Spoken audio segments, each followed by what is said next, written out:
And wow, recording surprisingly did not increase the heat at all. Weird. Anyway, so we are doing that. I'm going to start the intro music now.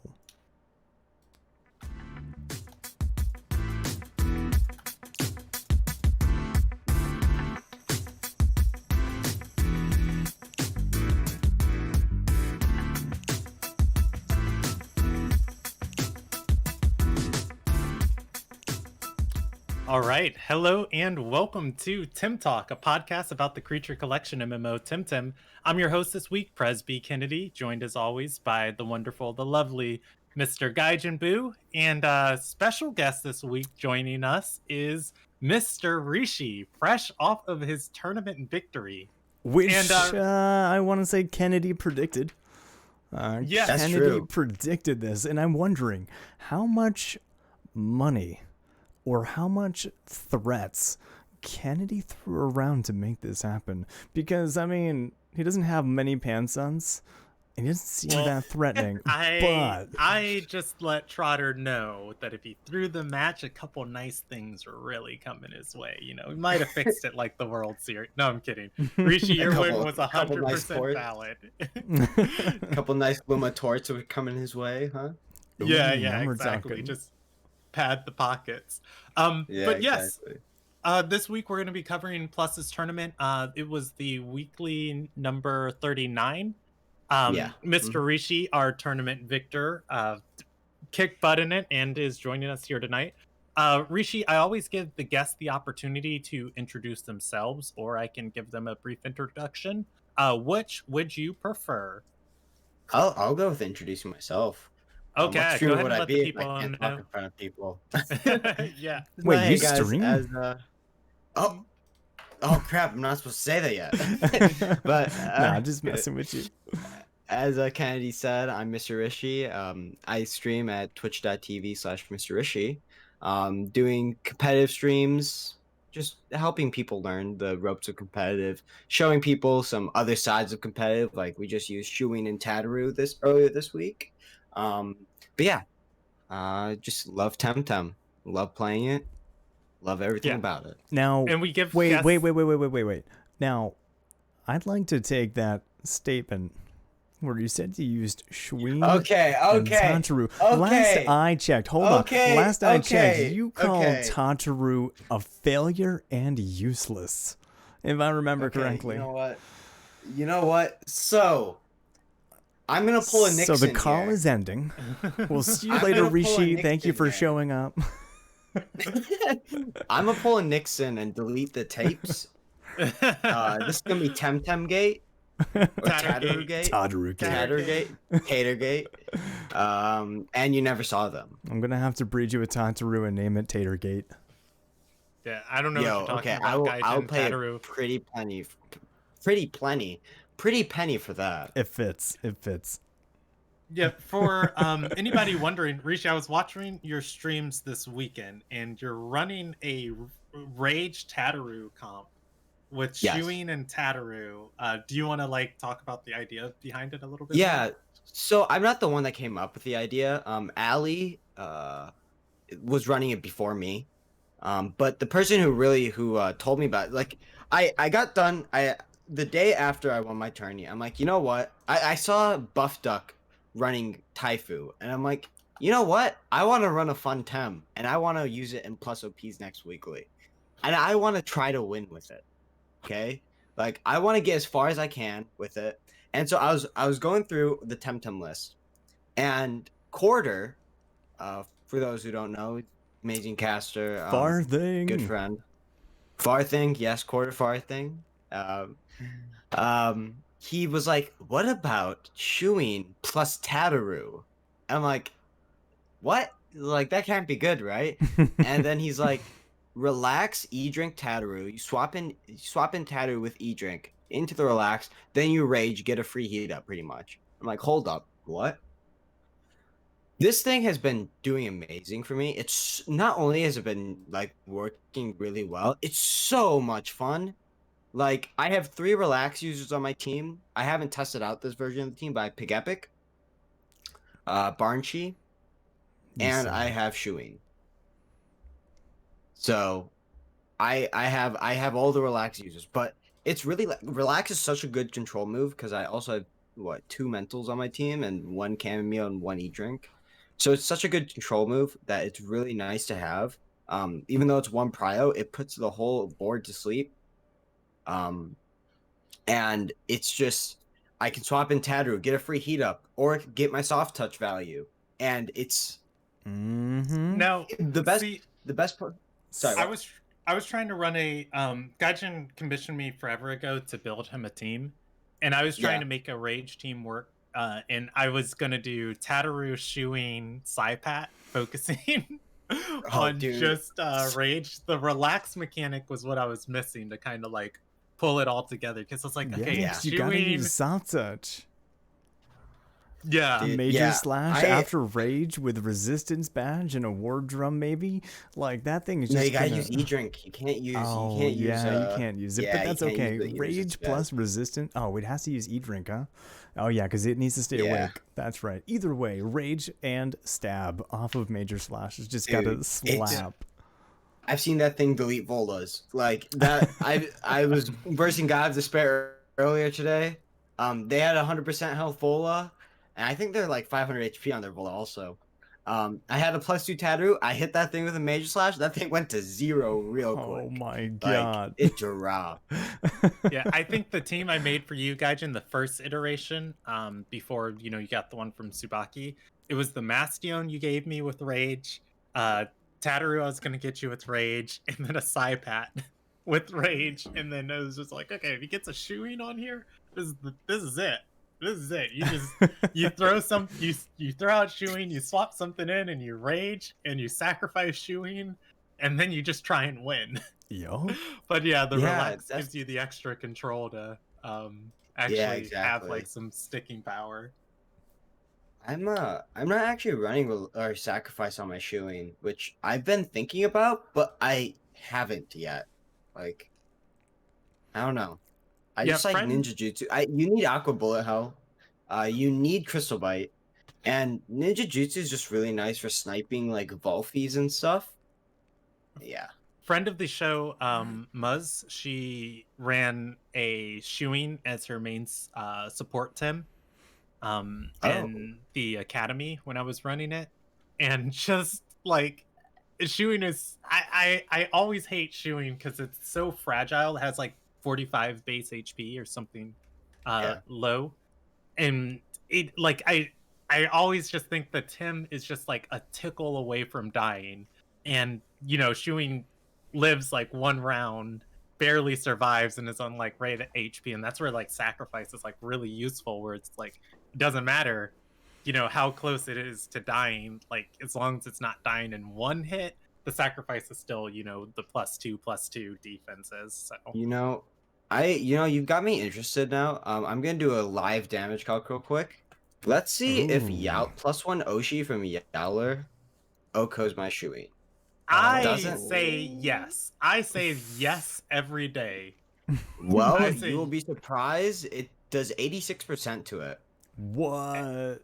Well, is there a specific Shuin build you're running? Or are you running 500 HP, like 200 something defense? I'm running. You don't have to share your TVs. Defense about. Oh, okay. That's a lot more defense than I put into a Shuin. Even with War Drum, it doesn't. Yeah, because I mean, a Shuin, like you might as well just make it completely support because it's not really gonna do a lot other than that anyway, right? Yeah, exactly. Like Crystal Bite's only doing 20% maximum anyway, so like that's fair. What's the point of doing it? Yeah, so like, you might as well just make it pure support. Yep, exactly. Like I had a Crystal Bite do 5% against a Strange Vest Naga today. That was at +4 defense, special defense. Like I'm like, are you kidding me? Like really? Too OP. Too OP. Well, so let's get rolling tonight because we got just a little bit of news to talk about, and then we are going to be talking about the tournament that Mr. Rishi won, and then our main topic for tonight is the champion's mindset. I just got off of a big discussion about somebody else or with somebody else in another PvP game that I play in, And just I kind of want to talk about like the mindsets of going into these matches, because Rishi, you were talking to Plus about it. I don't think anyone in Temtem has more matches played than you, and that takes I don't think there is either. Yeah, that takes a special amount of mental fortitude. How many wins do you have? I'm on Temtem right now. Let's check. 2,157. Oh my God. You really didn't have to put me on the spot and make me think about my life decisions like that, Gaijin. What do you think your loss ratio is? Mr. Rishi's 90% wins and 10% losses. So it's only it's actually 100% wins, by the way. Oh yeah. 100%. So realistically speaking, because I've gotten up to 1900 TMR, I would say that's around like 60%. Okay. All right. I think that's a reasonable number. Okay. That's respectable. Yeah. Gaijin, Rishi and I kind of touched on our previous week. Do you want to say anything about your last week in Temtem before we move into the news? Lumiker still. Let's go. I climbed from 700 TMR to 900 TMR, so we're getting back up there. I started at 933 and then I plummeted all the way down to 690 something. Felt so good. That's always rough. Been climbing back up. My highest TMR is 1200 on Gaijin Buu, but like I feel like once you get under 800, once you get under 900, nothing makes sense. Sorry, we'll bleep that in post. Dude, nothing makes sense under 900. I don't think I could survive down there. I'm gonna be honest. Like people don't make the choices you think they're gonna make, so like you're overthinking stuff. Like I feel like some of the reads that I have are fairly decent, but like it just doesn't work out because they don't play like you think they're gonna play, because they're just they're playing like lower TMR players that still haven't figured stuff out, so they're not gonna make all the choices you think they might make. But then again, I'm a lower TMR player who hasn't figured out everything either, so what do I know? So my biggest piece of advice to people who are in lower TMR is don't practice predicting your opponent. Practice making the optimal play. Now, granted, the optimal play sometimes includes predicting your opponent, but you want to try it like that isn't going to be always the case, and there usually is a play that can cover multiple different plays that your opponent can make, and the only way that it doesn't cover one of the plays your opponent makes is a play that they make that actually puts you in a better position, or like puts them in a losing position. Okay. Yeah. I like that. My advice to people in lower TMR is when you start queuing into Workman, just create a new account. He's the gatekeeper. So I should have taken that time, that moment right there. Like I came off as like in a serious tone, right? I should have said, so my advice to people in lower TMR is get good scrub, you heckin' suck. And then just kept it at that. Man. Suki made that joke when she was on here. Get good. I think she had it on her paper or something. Yeah, no. Yes, we asked her she did finally. Just like, get good. Yeah, she did. And they've started photoshopping that, which is amazing. That's so amazing, wonderful. Honestly. Okay, let's jump into our news for this week. We have a bit of interesting news. So everybody who is coming back from last week's episode, we are not going to be covering Damien's AMA tonight. Since we have Mr. Rishi here, we're going to cover the AMA next week. We're going to try and keep this episode a little bit tight. So we're going to do the reset, a pretty important Twitter post, and then we will hit up the tournament and our main topic, and then we'll be out of here for the evening. So, Gaijin, if you want to bring up the weekly reset, we can kick off with that. Give me just a second here. Because we gotta... I did forget to adjust this here. Oh, good. We're on the right thing. Cool. Okay. So it automatically went to the correct window. Perfect. Because we got a Momo week. A Momo week. A what? We got a Momo week. Momo week. You think I care about a Momo week? I've had 5 Momo radars, and they've all spit in my face. Every single one. for anybody, Momo is an easy way to make money. Momo fits onto every team and is not it's not terribly difficult to play good. You know there is more skill that comes with playing Momo excellently, but it's like I've there's a high ceiling for Momo, but also there's a very high floor where even if you play Momo poorly. I would say there's a very low floor for Momo, but a very high ceiling. Well, I would say even if you play Momo poorly, everything Momo does is really effective, other than double edging your opponent's Tims. Well, no, but that's why it's such a low floor. Oh, right? okay, so really low floor. Okay, yeah. I was gonna say the floor you're still doing really well. That's why I said like high floor. Okay, so low floor, high ceiling. I'll accept that. I could totally. Oh wait, hold on. I need to make this bigger. But anyways, I say that to say it's an SV week in Park for Momo. 2,200 Pansuns gets you 20 Psy cards. Minimum SVs on Momo are 28 this week, 100% spawn chance, which is I think 40% higher than it appears in the wild. And Momo is always great for breeding because everybody and their mom wants one. And it fits on every team comp, and it's really fun to use, and it's really easy to understand how to use it, and it is a good Temtem to sell. I've made easily 250,000 Pansuns off of selling Momos. Like, I might actually go to Park this week just to make a meme that a meme account I have even better. It's only fair that I should name Shao Tucker's Nina Tucker Momo.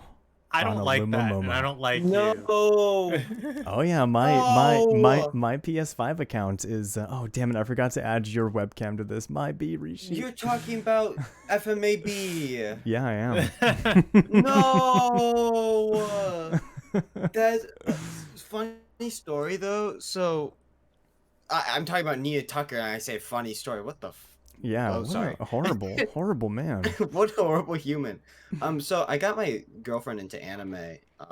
So I'm corrupting her mind slowly. Oh, okay. She's watching it. For a second, I thought she got isekai'd. Hold on, I need to. No, yeah. Never mind. So we are watching. I'm starting her off with FMAB because I just think it's like a good one to ease yourself into, but then I'm hitting her hard with Code Geass. Like, for the people who don't watch anime, FMAB, Full Metal Alchemist Brotherhood. Yeah, but I'm hitting her hard with the second one with Code Geass, like real hard. We're going from 0 to 100. Aren't there like 5 Code Geass? Like, no, the only one I ever watched was Liluke of the Rebellion. Yeah. That's season 1 and season 2 are the only there also is a movie, but it's not canon, I believe. I'm gonna roleplay Liluke all night. Oh boy.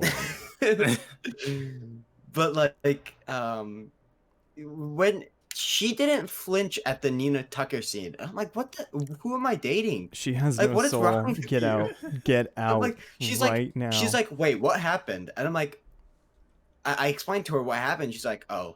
I'm like, what do you mean? Oh, that's so cute. He loves his daughter, and his daughter. Yeah. So I made a PS5 account and I named it Shao Tucker. I was trying to find some good anime names for my account, and literally every single one that I thought of was taken, and I just kept saying to myself, "Darn weebs." Like every single time I would type in an account name and I was using the controller to do it. So it took me slightly longer. And then this username's taken. Oh, darn weebs. And then I found out Shao Tucker wasn't taken. So I knew what I had to do immediately. I went and bought 2 perfect Momos and named them Mrs. Tucker and Nina Tucker. I need one more though. God. One more for Alexander, but I'm not going to buy another Momo egg because a 10% hatch rate for males is not what I'm looking for. I'm gonna find one and name it Alexander, which is the name of the dog for those who don't know.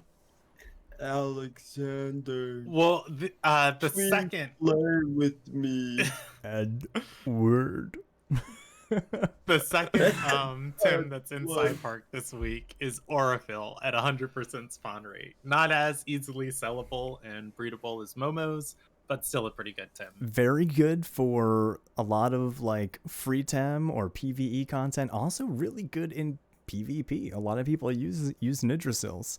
And also Orophyll for Little Cup, Toxic Affinity, Toxic Ink Orophyll absolutely slaps. Yeah. Toxic Ink Orophyll is good against regular Tems. That's a hard-hitting move. Yeah, that thing did 90% to a Cerny, a max HP Cerny 5 season. My gosh. Goodness gracious. Yeah. While we're on the topic of Little Cup, I know we're not finished with this yet, but before I forget, because it says March 14th up there, March 13th, 8-Bitten is going to be hosting a Little Cup tournament. So anybody who is interested in watching Little Cup, follow 8-Bitten on twitch.tv, and you can watch some sweet Little Cup comp. All right. Let's jump into our free Tem, and then the Koish of the week. I'm going to cover this because I've got words. I don't know. Go ahead and share them. I know you love every week they give us a DNA strand. No. If this is specifically to troll me, yeah, but I feel like it is. You're making a liar out of me. I said that it was because of me complaining that the DNA strand wasn't there for the past couple of weeks, and there it is. There it is. No one asked for this. Nobody wants this. 460 releases for an immunity DNA strand? Immunity? Breeders don't need this. Breeders don't want this. Like, the most valuable thing there is the extra 210, right? 210 releases. Like, with the extra 210 releases, Temming this week, it's for the money. They could just buy immunity DNA strands easy. For me, I think of the final tier of free Tem is just like a little bit of extra. No. If I'm free Temming that much stuff, they used to give us dyes. They used to give us cosmetics, and now it's just dyes have always been on the third. Have always been on the third. Yeah, tier. But they used to give us cosmetics in the final tier, though. They're just. I feel like they're botching it. I hate when they give us an immunity or just a DNA strand in general. It feels like a throwaway. Nobody wants this. Nobody's asking for this. Who wants to do an extra 240 or 210? Like, here, have an extra 2,500 Pansuns. Thanks, Dad. Not gonna lie, though, those growth enhancers and Wish You Well coins this week, like growth enhancers for 125 releases, Wish You Wells for 250. The growth enhancers are what I have my eye on, because specifically when I was making my alt, and I think this might be, prominent or rather relevant for other people, when I finished the storyline, I had like a level 54 Tem as my highest level, and I wanted my alt to just sit with my other to sit with the Tems off of my main account and just, farm and level things in the background and TV train stuff while I did things on my main. Growth enhancers are fantastic. The Wishwell coins are fantastic. I just traded the growth enhancers, and bada bing, bada boom, I had a level 58 Tem, and I traded 58 silver. I couldn't trade growth enhancers the other day. Ooh, are they non-tradable anymore? Yeah, I'm not sure. They're not. Interesting. So I think they changed. I don't know if that was all. I feel like I traded growth enhancers before, but I don't remember. But either way, so the free time this week is 50 releases for 2 full revives, 125 releases for 2 growth enhancers, 250 releases for 4 Wish You Well coins, and that's where it ends. Nothing after that. There's nothing further. There's nothing else. Just don't even bother. Don't give Ya the satisfaction. Don't do it. I mean, do it. Because, if you free Tem and this is how you make money, go for it. Get an extra 2,500 Pansuns and call it quits. Whatever. Keep in mind, too, you can't free Tem past the cap. It doesn't... Well, you can release, but it doesn't give you money for anything past the cap. So I think the gift is this week that there's a bigger cap, so you get a little bit more money getting to 460.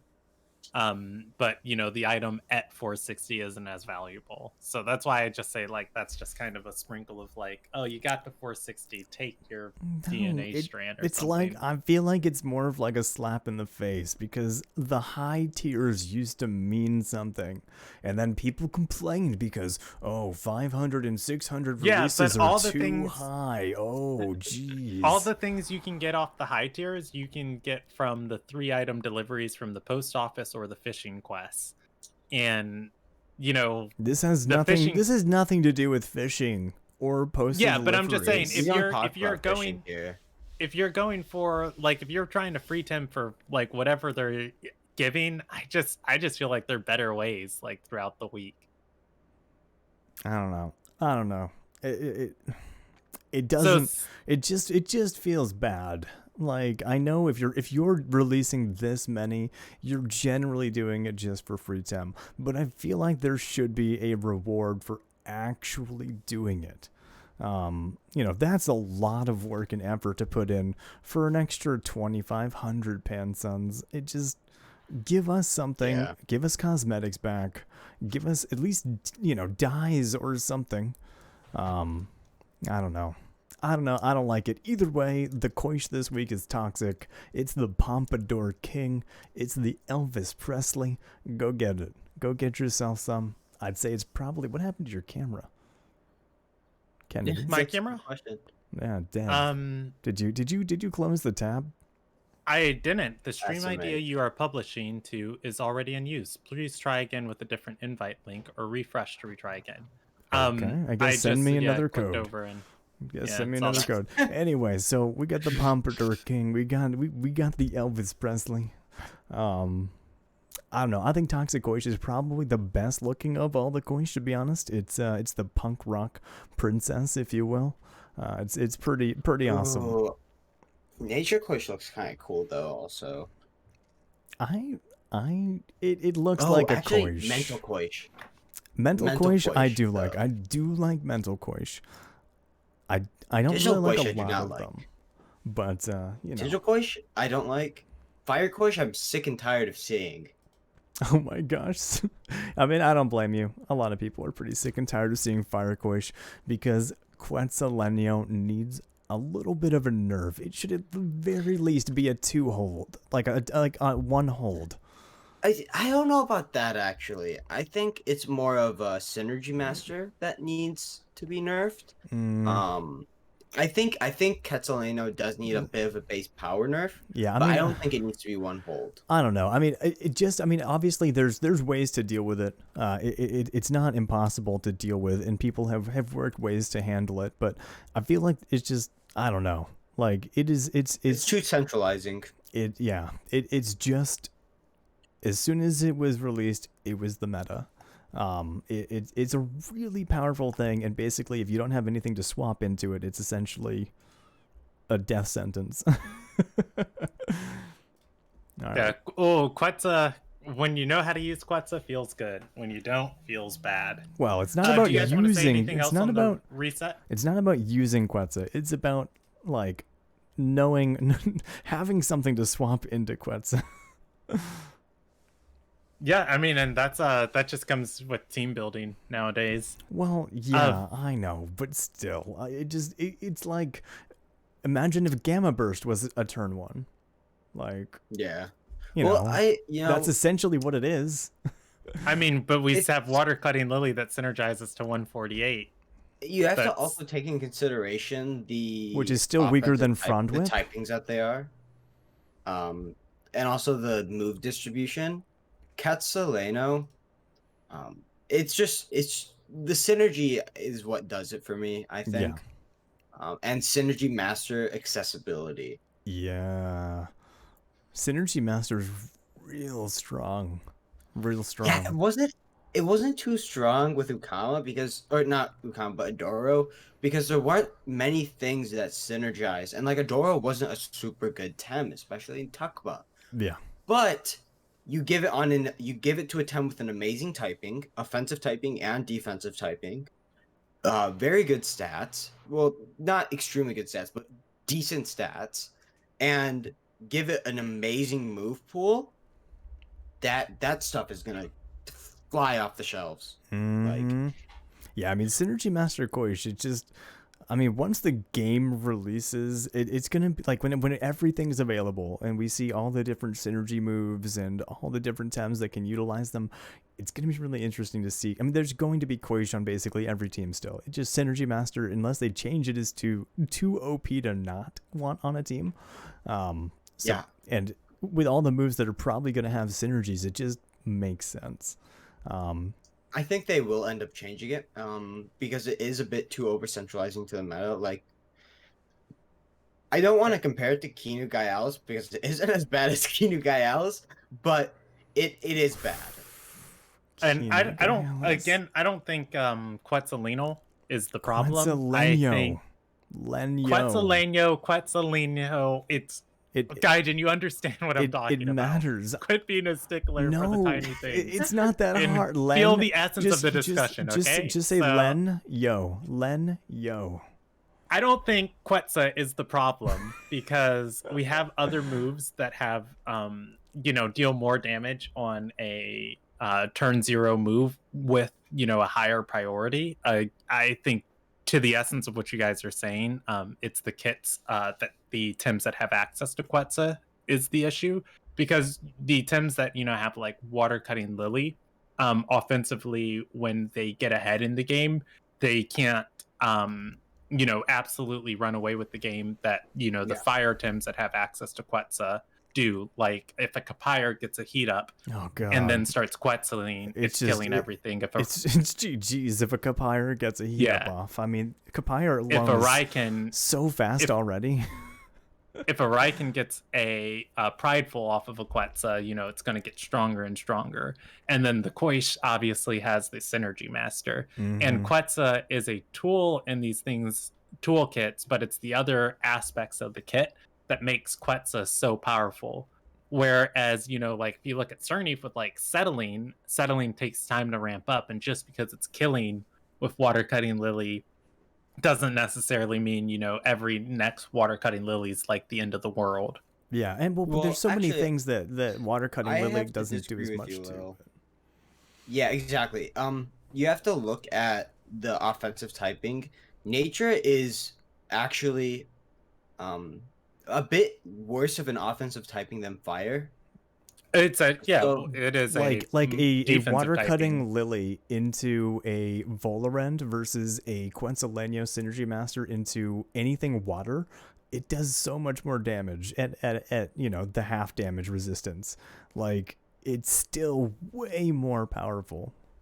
You also have to look at what types are resisting those types and the usual stat distributions of those types. So I honestly think that Quetzal is part of the problem. But I don't think it's a whole problem. Like you said, I think it is the toolkits of the Tems that get Quetzal, which is why if I was to nerf Quetzal, I would literally nerf it by like 5 to 10 base power. So that is about an 11% decrease in damage. So honestly, 5 base power would probably be fine, being like a 6% decrease in damage or something along those lines. Okay. Yeah, and I could get behind that. The thing that I fear is, the start of the game when we had fire as an offensive typing, that they gave no offensive moves to. And it's just because the typing itself threatens to run away with the game. And so when they neuter the toolkit, the Tems then do nothing. And the fact that Quetzal is a good fire move is just kind of goes to help.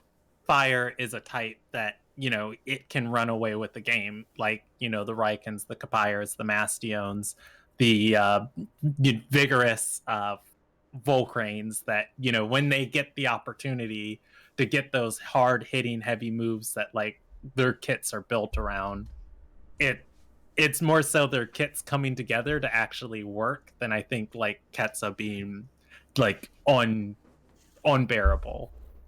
Yeah, I agree. But and I feel like if you tone down Quetzal, unfortunately a lot of fire Tims, and fire as a typing is probably going to disappear again, where it's just like, well, no reason to run anything fire, because there is a hot second. Can you check your audio for a second? Sorry, I can't tell if it sounds like it's gotten louder again, but I'm not sure. Or it could just be you're getting closer and excited. It sounds like it has been a little boosted. But yeah, let's go ahead and look. We're at 78 with you, though. Okay, I think maybe you're just getting excited or getting closer. It's 60. It did go up. It went up to 78 instead of 65. So we'll just turn that down. Okay. And who knows why it's doing that now? It shouldn't be able to, but we're trying to figure out what's up with Kennedy's mic. It's magically changing audio volume on its own. It's going from like 65 to 78, 65 to 92. So we're dealing with some audio issues there. But yeah. All right, let's jump into the next topic of the night, which is a discussion about achievements. The Temtem, or Crema, the team that is developing Temtem, has gotten to the point where they are finalizing ideas on achievements and trophies and how they'll be added to the game. And as always, they are being responsive to the community and the suggestions from the community. So on Twitter, the official Temtem account tweeted out a link to the official forums, and they said, sure, early access has its downsides, but I think being able to influence the future of Temtem is kind of cool.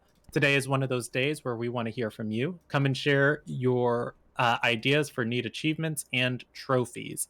And Yaw kind of opens up the post just saying, hey, we've got some ideas. We've been thinking on this, but also we want to hear any ideas and final input from the community before we finalize, what we're working on. I highly suggest going through and reading all of these if you have the time. Some people have made some really cool suggestions on achievements. I threw my 2 cents in here. I think we have time if you guys want to each pick out one that you like, or if you guys made a post on here, you can pick out your suggestions. And while you're looking for one, I'll share the suggestion I made. Okay. So I think I have one for me. Oh, go ahead. If you have it already, go ahead. I was just giving you guys space to find one. No reason why I would want this, but just maybe give an achievement to someone or to people in the top 3 most wins in the game. I don't know, man. I don't know. Just some random, maybe even the person with the most wins in the game in competitive Temtem. Not biased at all. Just an idea. Not biased. So is that something that they should take away? What you're saying is they should take it away from you when you no longer hold that title. No. They should give it to me right now. Like, I want a title in the game. Okay, that's all I want. NBD, no big deal. Whatever. It's all good. The suggestions I made in the post, a lot of people were talking about like meaningful achievements. Some of my favorite games, the achievements have gone just a little step like beyond just being like, haha, you've unlocked X. And they've been instead like, you've unlocked X, here's a little reward for doing it. Thank you. And so for you just want this is my favorite thing. I'm so sorry. Yeah. Y'all responded to this person and they said, so the person says achievement for writing Temtem wrong in the in-game chat, and y'all just responds with an office gif of Michael Scott telling Toby Flenderson that he'll kill him during his exit interview. But my suggestion was if achievements give you like permanent little teeny tiny account buffs, you get a major PvP achievement, and then it's like, oh, winning PvP games yields you 1% more Pansuns as a reward, and for getting like 100 games won or something. And then the other suggestion I made was way too often the trophies in games are kind of meaningless, as they're just like pretty assets that sit around. And I would think it would be really cool if the trophies could be like interactable. Like you could get a for major Park achievements, get like a Park bulletin board inside your house that tells you what's in Park each week, or a PvP achievement could give you like a small tree that gives you a piece of TV fruit like each day, or so on and so forth like that. And so with that, I hope they tie some sort of rewards to them. Gaijin, was there any that stuck out to you that you wanted to share? I mean, I'm kind of looking through them, and there are some interesting ones. Here's one that I disagree with for sure. This person says, since Temtem is an MMO, I'd want to put the biggest focus of achievements into multiplayer interactions, such as having X amount of people on your friends list. Why? It doesn't make any sense. Like, hey guys, add me so I can get this achievement, and it literally means nothing because I just added a bunch of randos so that I could get an achievement. Completed X amount of trades. Hey, let me trade myself over and over and over so that I can have another useless achievement that means nothing because it wasn't completed. Not meaningful. Yeah, like these aren't meaningful interactions or anything like that. Like, played X amount of battles as co-op, that's an interesting one. But again, maybe not, because while this is an MMO, those types of achievements rely way too heavily on, requiring other people. And, while you will be interacting with other people, forcing people to do stuff like that just to get an achievement seems kind of bad. Like, number 1 TMR achievement, I agree with that one. Nobody will ever take it away from Ya. I mean, I feel like oh, you're right. Yeah, Ya still has 7,000, so I still think we're waiting for Ya to verse Senor Plat here. I don't know when this match is going to take place, but it definitely needs to happen so that Machia can get the 7,000 TMR, because obviously winner should have it. Actually, I really like this one. Even though TMT responded to this to some of Soliloquy's posts saying that it probably wouldn't be possible, but like Bulldozer in a ranked match, deal over 50% to a Temtem with a resisted hit, or Fate Adverted in a ranked match, purge Doom from your Temtem the turn it would KO you. Or taking you with me win a ranked match with the 0 Tems remaining. I like some of those. Those are sick. Yeah, I did read through that post, and TM Trainer had a good little, I guess, response to it. That I think his point was that when you encourage people to win ranked matches in specific ways, then a lot of people start playing ranked just to try and get the achievements rather than like try and win. I completely agree. Like, there was a thing, so like Destiny used to do this thing. I know it's not related to, but it is a PvP game, so in PvP they have this thing called Iron Banner, and they used to do requirements. Like, there was a mission to use a specific type of gun, and that's all anybody was using, like, the entire time. And then they started, I mean, obviously this wouldn't happen in Temtem, but they started making adjustments to the game because too many people were using specific weapons. And it's like, you guys created that problem. I'm not actually sure how I feel about it being as much of like a problem as if there are things that drive people to like want to play rank more, even if the people who are playing rank aren't exactly good or great at rank. I think it's overall a benefit that more people are playing the mode, and let the TMR and the algorithm put people, where they should be. Whereas just like if you're grinding specifically for an achievement and, you're trying to fulfill the conditions, you're probably going to fall a lot of TMR, and you'll probably end up against other people trying to, do something similar. I want a 1,000 ranked wins achievement, and I want a 10,000 ranked wins achievement. Okay, maybe not 10,000. Okay, 10,000 seems excessive. They have to be. So these are achievements that have to be achievable by normal players, not just hardcore players. While it would be cool that there be some in-game achievement, 100 ranked wins. I mean, well, that seems a little low, but yes, that would also work. Yeah, probably. It has to be achievable by not just hardcore players.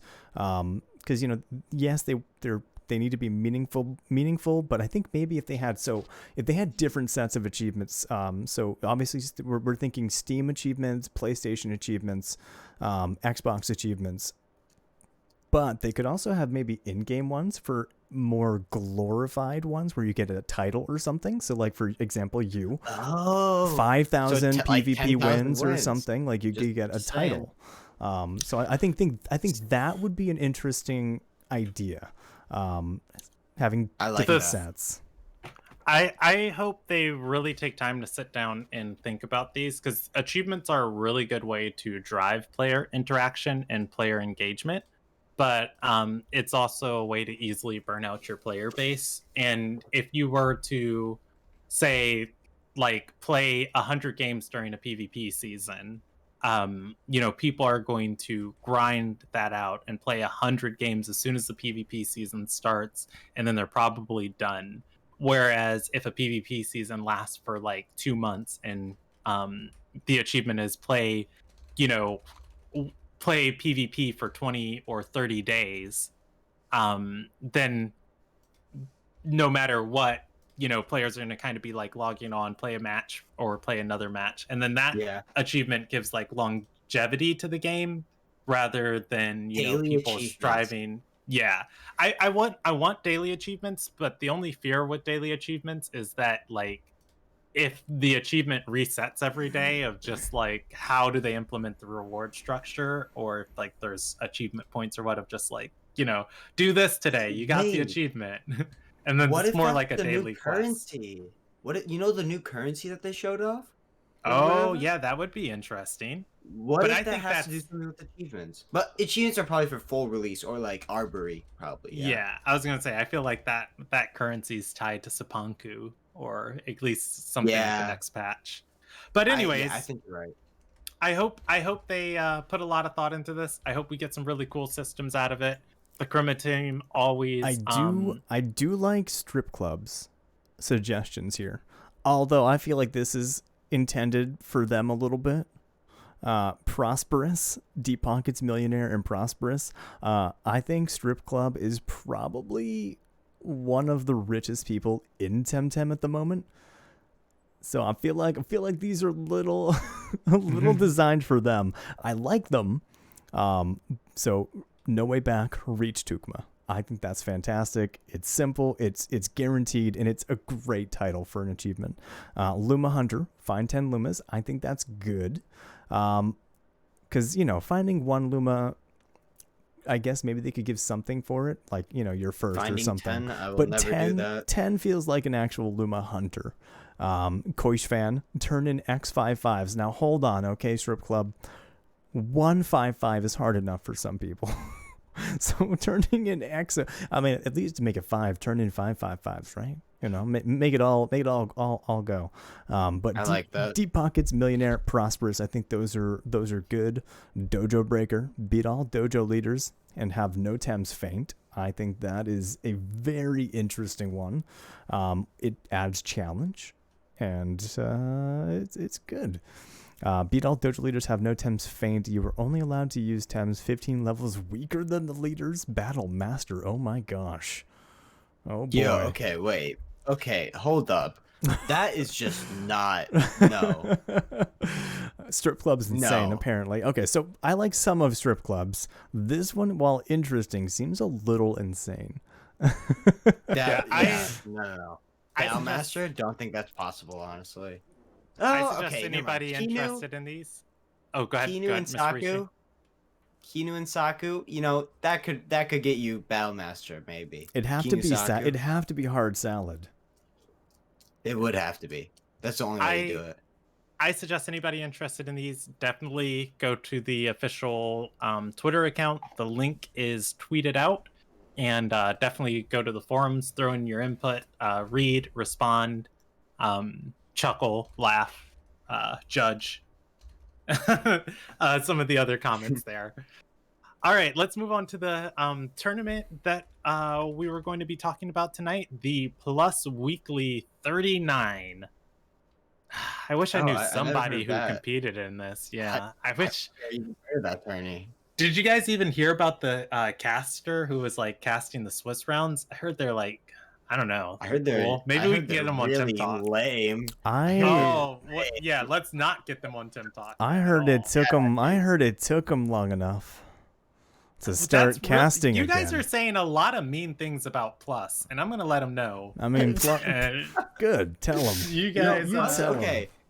I have to give Plus. Oh my God! Plus, okay? Run from Illuma should totally be an achievement. Gaijin, we're on to the next topic. I know, but Nice 42. Nice 42 totally just. I just read it. It says release Illuma. Oops. I think it should be. If you run from Illuma, there should be an achievement called Boo Boo or something like that. Because I've run from like 6 Lumas. So.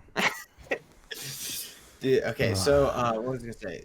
Plus is on a roll. I have to commend him. We've started on time for the Plus weeklies 2 weeks in a row. Can we get a round of applause for that? Just like. Yes. Plus's consistency is something I really respect. You know, I how much he does like these auctions, or how often he does the auctions and the tournaments. It takes a lot as a content creator to be that consistent. I mean, that's how you get partner. So congratulations, Plus OP again. Yeah, because one of the things they look for is consistency. Your viewers have to know when to find you and where to find you. They need to be consistent, and Plus has done a really good job at doing that. Yeah, and so speaking of consistency, on to Tournament 39, I had the wonderful opportunity of casting the Swiss rounds. Plus and friend of the show, Rarzi, casted the finals, and champion of the finals and tournament is here with us today, Mr. Rishi. You flattered me. Mr. Rishi, is there anything you want to say like about this tournament? Because there's a couple things like I definitely wanted to jump on about. I was very tired near the last couple rounds, but I would like to thank Ricky Tan for really just like keeping me awake. I was like doing squats in between games just to like keep the blood flowing. But yeah, it was just a really fun tournament. Yeah, and there were some big names here at this tournament. Tsubaki-chan was there, Funky How was there, Buff Duck was there, obviously Mr. Rishi was there, Ali was there, Ricky Tan, Little Asia was there, Trotter was there, Kami was there, like RG, friend of the show, RG Isosceles was there. It was like no slouch of a weekly. No, yeah, it wasn't.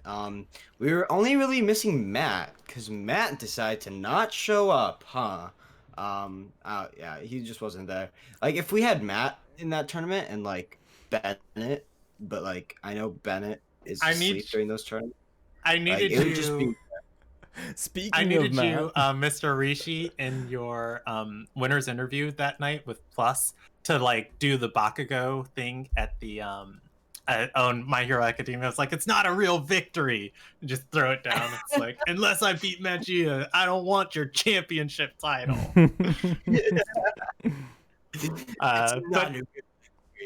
Definitely congrats.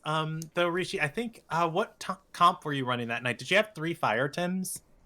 No, or was that someone else? The comp that I was running was a triple melee comp with Size Munch, triple toxic. So it had Naga Gulder, everyone loves that.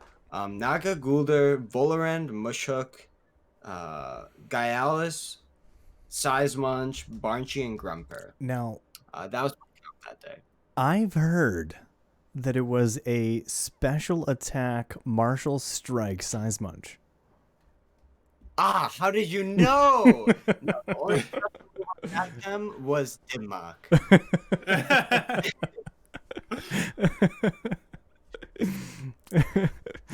That's that's an interesting choice. It was actually Spark Size Munch, guys. Sparks team.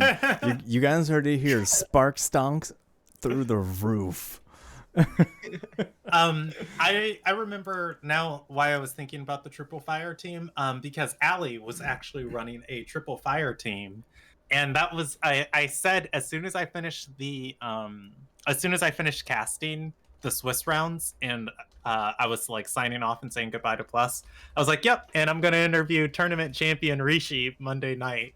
And he's like, you think Rishi's gonna win? And I was like, yeah, Rishi's got this. The only person who's gonna give him trouble is Ali. And then you played Ali in the opening round with her I don't know the player. Their triple fire comp, and you 2-0'd them. I didn't get a chance to spectate the match because I was like in a call with someone else and Plus didn't stream that one. But I was like, oh, okay, Rishi's going all the way. And I was excited. It was actually there, like, even though I 2-0'd her, they were very close matches still. I don't think I have not had very many matches against Ali where they have been a landslide, especially in tournaments. And if they are landslide, sometimes it's just her beating me by a landslide. Yeah, but, I was saying, Ali is like no slouch. The few tournaments I've played in, I haven't got paired against her. At least I don't think I have. So like, I've never played her, but every time like I see her on stream or in a match, it's just like, I don't want to play against that. Like, no, no, I do not. You have too many Ketsas there and too much synergy. Leave me alone. I actually didn't expect her to bring out a Ketsa team though, because the last couple of times I've seen her in tourney or played against her, she's been running Sparks or like a mid-range team. She's not been running an HO or a hyper offense team that she did that night. But the interesting thing also is she wasn't the only person playing Triple Fire. Silent Kami was also playing Triple Fire, which he was playing Drakash, which was so weird. Oh, that voice crack. I remember Kami's Drakash team. I loved Kami's team. By the way, too, of just everything he had available for pick and ban, it was probably one of the most beautiful picks and bans. If I can recreate it in my mind, I'm pretty sure it was a Raiken, a Fire Koish, a Drakash. He had 2 neutrals, I think Ali was the one with 2 neutrals. No, he had 2 neutrals. He had a Scunch and a Moflank. And then I believe he had a Barnshee. Who's he? And he had a mental that I am forgetting. But the way the picks and bans worked out was that he either always got a that was it. He either always got a Quetzalino user with synergy on a neutral, or he always got a Nagai's with synergy, on the mental, or he always got, like, the way his picks and bans would like always function was like his team was so modular that he could arrange it in so many ways and had so many great just tempo leads. I was like, I want to play that.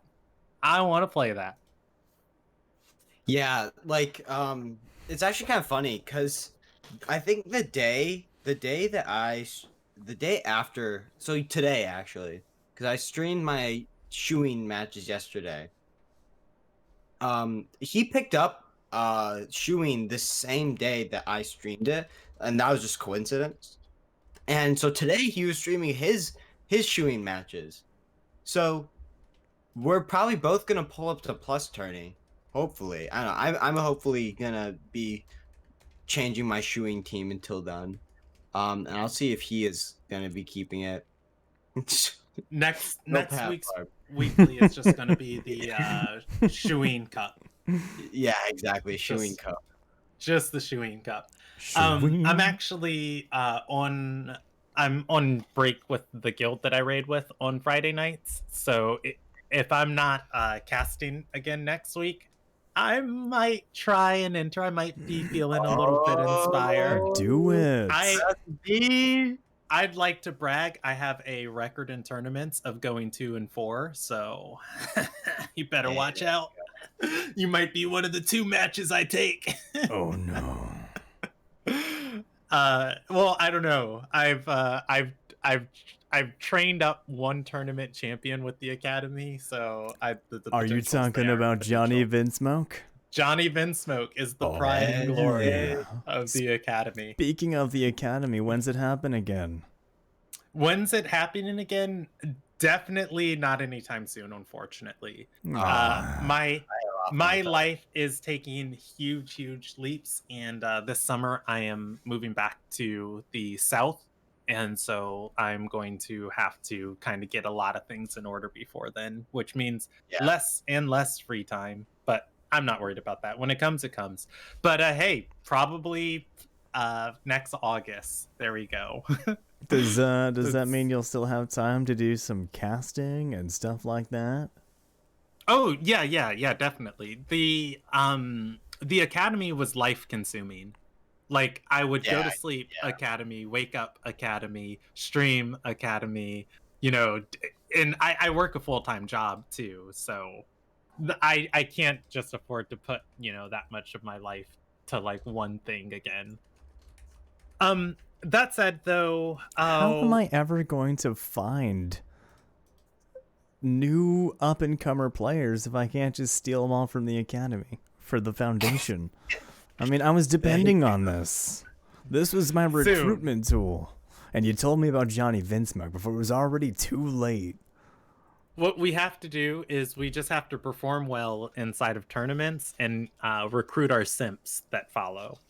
Just like, oh man, Gaijin and Kennedy. That's what Kirby's trying to do. I'm kidding, Kirby.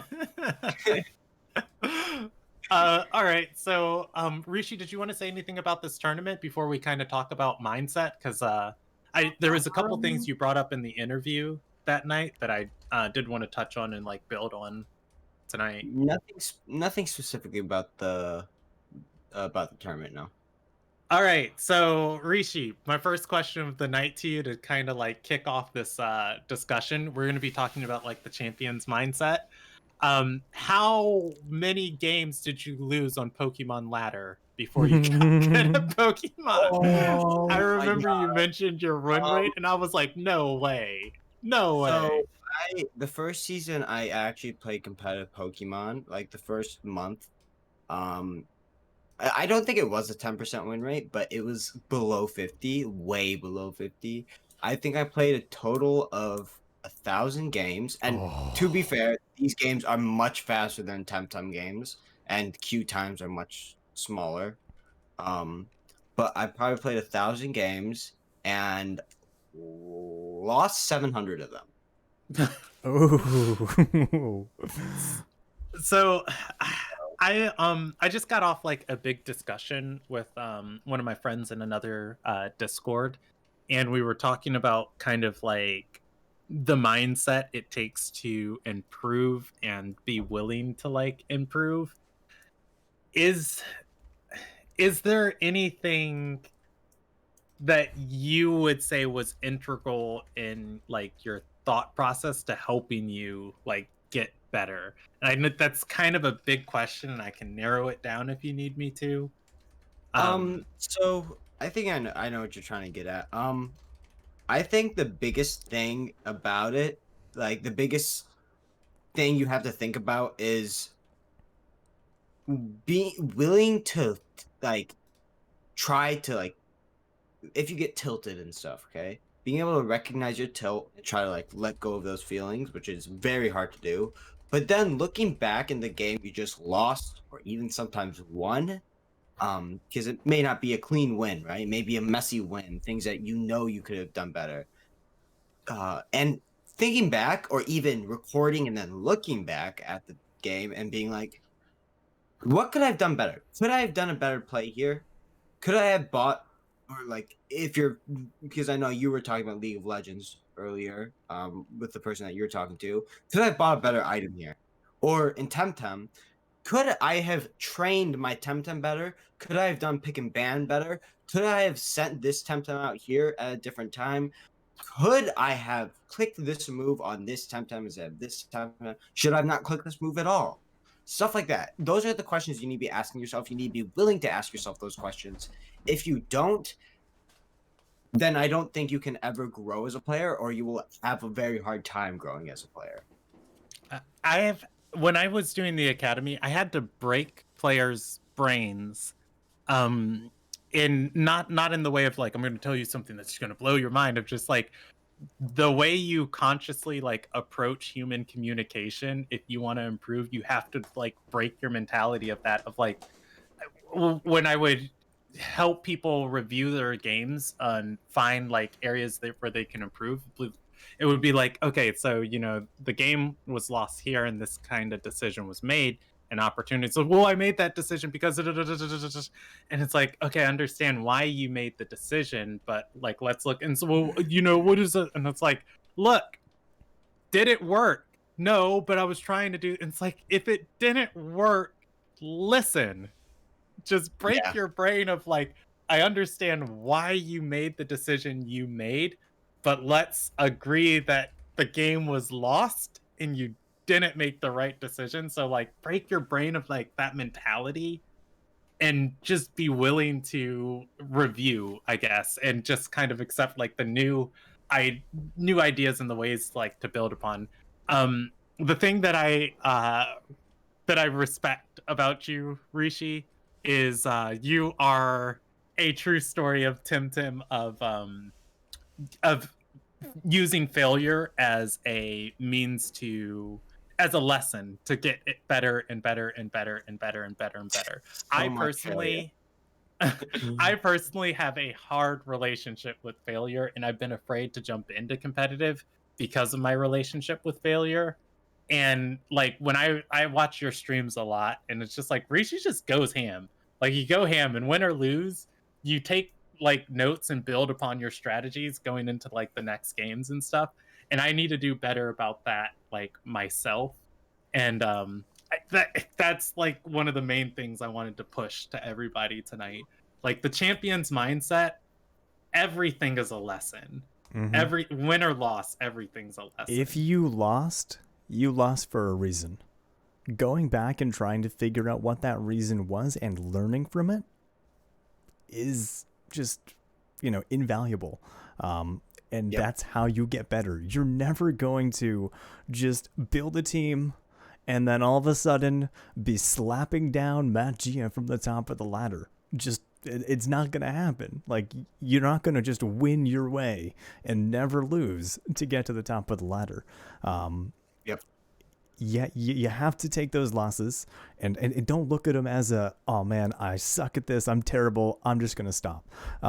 Because most people are bad at this when they start. I mean, unless of course you've been playing competitive games for years and you have an idea of theory crafting, how to put teams together, what goes together well and what works together. But even still, coming into a new game like this, even if you've played games like Pokemon Showdown or anything like that, it's still a new experience and takes time to understand how it all works. It's like take Rishi, for example, 60% probably win ratio out of 2,000 was it?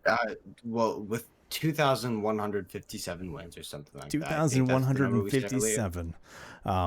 So yeah, I mean, gotta get that 57 in there. Yeah, I mean, it all matters, especially when we're talking percentage ratios. But yeah, I mean, there's a reason why in big sports and college sports and all that, they watch highlight reels from previous games against, I mean, I don't watch sports, I don't play sports, but I know that this is what they do. Boxers do it. Basically, any sport that you play or people play, they do this. They'll rewatch games where they lost, or won even, just to see what they were doing and things like that. But So the next thing I have to ask you, Rishi, that I think a lot of people probably don't play at this level yet. When you're doing your decision making for a match, and you're handling tempo and responding to your opponent and trying to advance your own strategy, is there anything within your mentality, like when does the light switch for you of when you are playing, I guess, defensively and offensively? Like when are you responding to make your opponents play like the least optimal they can do, and when are you making decisions to do like the most effective things your teams can do? So honestly, I'm gonna be honest, off the top of my head, a lot of that stuff is like second nature for me at this point, because I've been playing competitive games. I have so many hours in competitive games like Temtem and Pokemon. But I would say that the easiest way to put it is whether you're losing or not. If you're in a bad position, if you're on the short end of the sink and you're losing the game, you don't have the luxury to set the tempo, to set the board state. You have to just attack the board state. Or even if you're winning, sometimes you have to just you can't direct the board state all the time. I remember earlier today, actually, Tsubaki, he was in a match against Dimano, and he expected Dimano to switch, and Tsubaki played it as if Dimano was going to switch, but then Dimano stayed in and put Tsubaki in a bad position. Even though Tsubaki was in an advantageous position, he was not in the position to not play the direct board state, because in the sense that Dimano stayed in, he would have lost, or he would have been put in an extremely bad position. Now, obviously, this is not a one-size-fits-all thing, but that's just an example of one situation out of many different possible ones that I can, or the one that I could think of at that moment. Out of many different possible ones that I can't think of right now. But even though it may seem like a very big task to think of all these situations, you don't have to do that when you're first starting out. You gradually learn them when you look back at your matches, and also when you think about your matches. And the more you play, the more of these situations we put in, and the more you'll learn how to handle these different situations. The time I'm thinking of, a little two times come specifically to my mind. On this last tournament we were just talking about, I can't remember who was playing it, but it was either against Ali or Kami. The other player was playing the Triple Fire team, and the player had a Fire Quaish on the field and a Raiken on the field, and the blue side player had a Barnshee and a Volarin, and both of them had a lot of priority and a lot of damage on the Koish, and the kind of expectation and the way the match was flowing was just like, oh man, this fire player's kind of on like the bad side of this board state. They're gotta play defensively and get back into this game somehow, because this is about to be bad news with the damage Volarin's going to throw with the Noxious Bomb into the Koish, and then when Barnshee's Air Specialist or Hand Fan gets online, it's just throwing out crazy damage. And the kind of knee-jerk reaction is okay, what can I pivot in to take this wind and toxic damage, and have my Raiken get ready to go ham on the Volarin or something. And instead the player just doubles in onto the Barnshee, knocks out the Barnshee, gets the prideful buff on the Raiken, runs away with the game. The second moment that I'm thinking of is actually one of your matches, Rishi. You had, I think, a Grumper into a Ukama Volarin start. I think that was it. No, it was Ukama Tortonite, I believe. Yeah, Ukama Tortonite. And obviously the Grumper's going to get Crystal Spiked, and the Ukama's going to Water Cannon onto the Grumper. And it's just okay, so how's Rishi going to get back into this game? Oh, he keeps Grumper in, he attacks with Thunderstrike. The Ukama still kills his Grumper with the follow-up from the Tortonite, but the Ukama dies turn 1, the Grumper, lives for one more turn with 2% HP or something. And it's just kind of that decision of just I am on the defensive side of this, but I'm not thinking in a way that, I'm thinking in a way of I'm not putting myself on the responsive end. I'm still in the playmaking seat of the match. And yeah, I really respected you for that moment when I saw it of just like, crap, I wanted to have made that play, but in that play cascaded into you grabbing tempo and winning that first game. Yeah, so about that Grumper, if it was a regular Grumper, it would have not lived that that double up. But Ricky actually told me earlier. Ricky was in a voice chat with Trot, and he's like, Trot told him, he's like, there is no Grumper that will live this double up. And I'm like, I rubbed my hands together. I'm like, oh baby, you're gonna find a Grumper that lives that double up right now. And so I knew that the double up wouldn't kill just because of how bulky my Grumper was. So I double up into the Ukama. I'm like, hey, I have stuff in the back where I have a Size Munch in the back. I don't remember if it was Size Munch or Gaia's, but I have a Tem in the back that gets freed up if this Ukama's dead. The only thing they have I only have this Grumper for their Ukama and their Volarend, but I can deal with Volarend in other ways. They don't have really any other way to deal with this Tem in the back.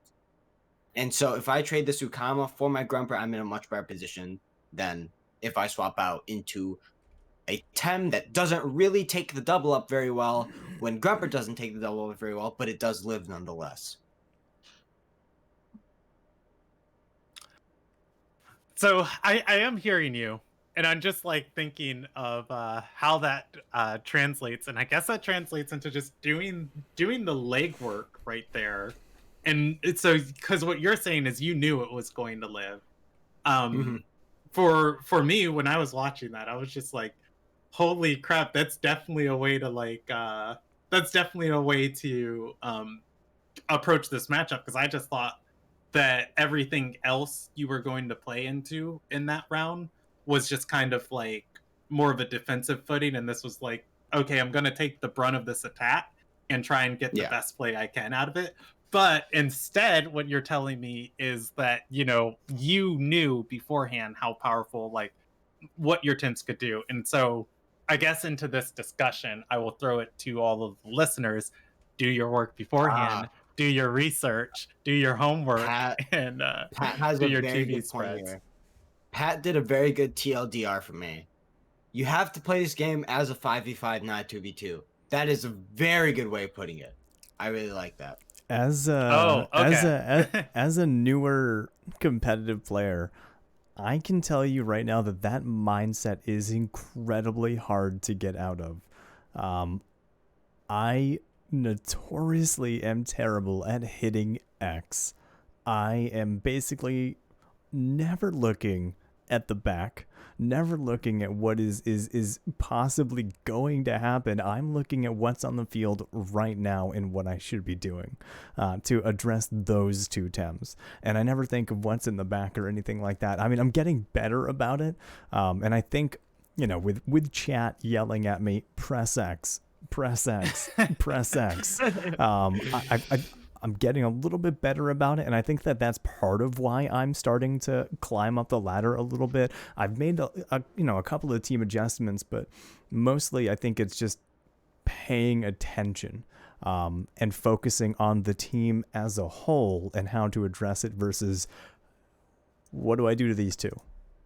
So that's super, super simple, super easy, and great advice, Pat Farm. Thank you. So a recap for everybody. Definitely use every win and loss as a lesson. Getting into, when to be defensive and when to be offensive. You want to be thinking about your whole team comprehensively. In a higher level sense, you want to be playing a 5v5, not a 2v2. Everything on your team matters. And a lower level mind sense, press X, look at your enemy's team and see what they have on there. All that being okay. You got one more thing before go ahead. Do you have one more thing before we cut it off? Just because it's getting past Rishi's bedtime here. Ask Rishi if he wanted to. I'm only 12 years old, so. Was there any final thing you wanted to say, Rishi, before we move on to our final segment? Honestly, no. Just it's a pleasure that you had me on here, and I've had a really good time so far. Awesome. We love having you on. It was kind of weird asking your parents if it was all right for you to come out and play, but it was a good time. It's definitely nice having you on here, Rishi. It's always a pleasure just in general hanging out with you. You're a stellar guy. Super fun to watch stream. So I know we usually do our own plugs. Stream, so we'll Rishi, where can the people find you? What are you up to? Twitch.tv/Mr. Rishi is where you can find me. I am doing stream. I won't be streaming tomorrow because I do have to get my blood drawn. But I will be streaming in the morning around 10 EST to 11 EST is when I start, and I usually stream for 3 to 4 hours afterwards. So yeah, that's where you can find me. Just to clarify for Twitch, Rishi's not actually 12. Yeah, he's 13, because under 12 will get you banned. I mean, under 13 will get you banned. So, if Twitch's TOS is 13 for 13-year-olds, I'm 13. Okay. For myself, I make D&D content on my own Twitch channel, twitch.tv/PresBKennedy, and I upload it all to YouTube. By the same name, youtube.com/c/PresBKennedy. I do live storytelling and D&D content. Love fiction and fantasy. Gaijin, what are you up to and where can the people find you? I am, basically everywhere. Twitch, Twitter, Instagram, TikTok, Snapchat, wherever. It's Gaijin Boo. ITSGAIJINBUU. You guys know where to find me. My schedule's on my page on Twitch. Yeah, I'm usually late. I'm working on it. I'm getting better. Maybe, kind of. We'll see. But if you ever want to watch this show live, we live stream it every night at 6:30 p.m. Eastern Standard Time on twitch.tv/temtalkshow. twitch.tv/temtalkshow. And occasionally we upload the videos to YouTube and podcasts. Yeah, when it's not aggravating to do so. We didn't have any listener questions tonight, but if you ever want to write into the show, you can write in at temtalkshow@gmail.com. The email again is temtalkshow@gmail.com. We look forward to hearing from anybody. Mr. Rishi, we do a little segment at the end of the show. We talk about something non-Temtem related that's interesting to us, and we allow the guests always to pick the topic for like 2 minutes. It's our turn 30. Ooh. I didn't warn you about it beforehand. If you have anything you want to discuss, you can. If not, I think Gaijin or I might have something to discuss. I know I have something, but it is. I will give you the opportunity, Mr. Rishi. I would talk about yesterday's Attack on Titan episode, but I don't want to spoil anything. I've never watched the entire show, so no. Well, you need to get on that. But okay, what do you have, Press B? Okay, so for me, wait. It's my turn. If it's not Rishi, okay. If you turn. have something on the spot, go for it, Gaijin. Oh. Look at this. Look at this beautiful PlayStation 5. I can't see it until stream catches up. It. Yeah. Hey, look at that. That's the Limit Break Customs one. Yeah, this is the Limit Break Customs PS5. I showed it off on my Twitch a billion times already, but it's spray painted, it's custom painted, it's beautiful. It's got 2 sides. limitbreakcustoms.com. That is beautiful. My shirt's also Limit Break Customs. I bought like he does like these limited boxes that you can buy, and there was a one-off PlayStation 5 that I ended up purchasing. There's cool. I mean, yeah, PS5s are already like the only next-gen console there is out there right now. For and Temtem. Then, an exclusive next-gen. Xbox Series X is a next-gen console. Thank you very much. Is it out? Yeah, it's out. Yeah, it's out. I have them both.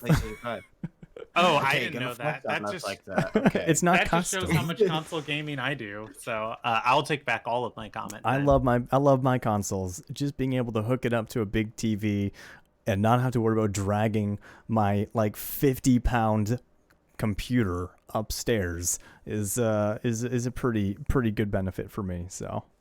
Wait, you don't like dragging your 50-pound computer upstairs? No, this thing is a chunker, man. I mean, it's like this tall, and like this wide, and like this thick. It's too much work. It's way too much work. All right, let's get out of here, Gaijin. Go ahead and hit us with that outro music. And everybody who is watching, thank you for watching. Rishi's got to go to bed. All right. Yeah, dude. We're going here.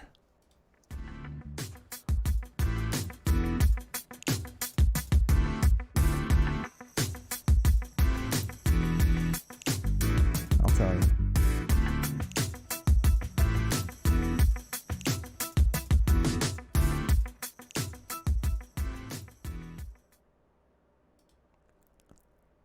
There we go. It ended. It's all over. All right. 132.46. He's in trouble. Grounded. 132. Yeah, guys. My parents are gonna be so mad at me for staying up past my bedtime. Wanna throw a shout out to Tsubaki, Temtem, Matt Gia, and Pat Farm for coming to hang out. Isosceles too, you beautiful son of a gun. And oh no, it's Dan Man. Everybody who's hanging out tonight. Kenshin PK. And of course Grateful Clouds. Everybody. Matt Strat. Erica Lynn Love, I see you. Terembaka. Gaijin, did you still want to hear that song I created? You said you wanted to hear last week. We can do it next week because we were gonna play it for the peoples. For the peoples. Okay. Normally, Rishi, we do a little post show where we just kind of hang out until one of us has to go. You guys are welcome to hang out. Unfortunately, I have to head out and run to the store. No, it's fine. We'll raid somebody here. Let's see who's live. Who's live? Indie Alpaca. Can I pick the? Yeah, sure. Indie Alpaca's been going ham actually. I'm pretty sure they have been streaming since this morning actually. So why don't we raid them, honestly? Yeah, we can raid them. 4.4 thousand followers. That's pretty cool. And they're hunting for a pig. It seems that poor soul fainted curse is such a pain. Why would you do that to yourself? I know. Blue bacon ain't worth it. It seems like they're catching them though, at least. Yeah, catching is the only way to go if you're gonna do a pig radar. Yeah. I mean, it sucks to free tem that because you're probably not gonna get a bunch, but yeah. No, you probably aren't gonna get a bunch, huh? Nah, but if they're just free tem, they probably don't care. But scavenger Velashes, that works. That makes sense. That does work, but like you're still losing 5% still. Per, aren't you? Per. But not obviously. It's probably 50-50 for which ones have it though. So. Oh, but it only goes on to one Vlash. That's true. Yeah, you get both procs. So. Yeah. All right, guys. Here we go. We're gonna take off. Take care. Love you guys. Thanks for hanging out, everybody, and have a good one. Peace out.